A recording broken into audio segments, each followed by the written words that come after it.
Hello friends.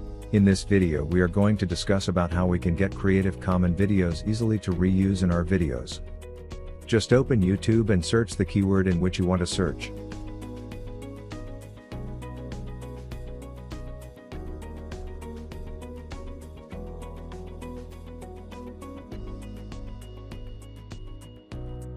Then click Filters and click Creative Commons button.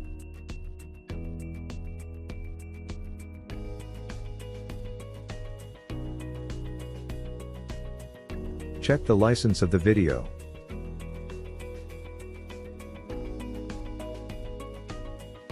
Let's search it with different method. Just open the link on Google.